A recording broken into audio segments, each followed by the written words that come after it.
Dans l'épisode du 20 octobre de Demain nous appartient, Karim, Samy Garbi, va interroger Sylvain Moreno, Arnaud Henriet, à propos du cercle de jeu dont il fait partie.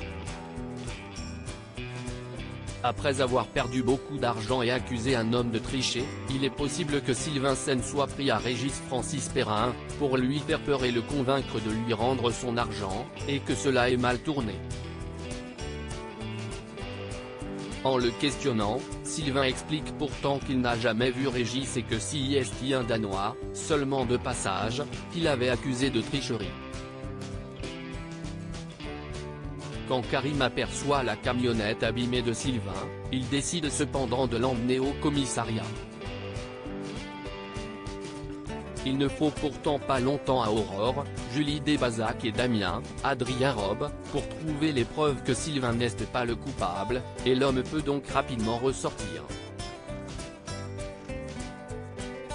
Lisa, Karim et Aurore trouvent ensuite un autre suspect quand un concessionnaire signale le vol d'une de ses camionnettes, qui correspond à la description de celle qui aurait été impliquée dans l'accident de voiture de Régis.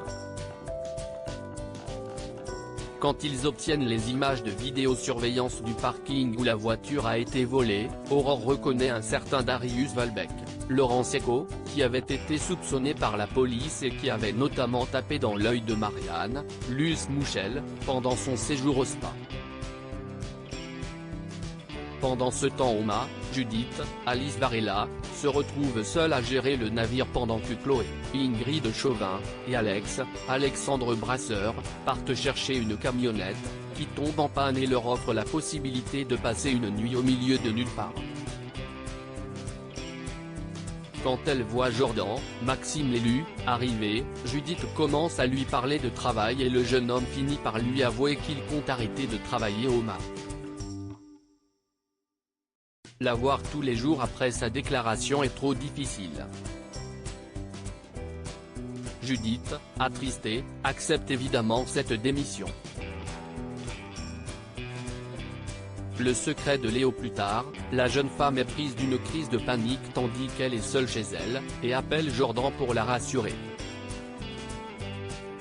Le jeune homme accepte de bon cœur mais, la nuit venue, a du mal à dormir à cause de l'orage.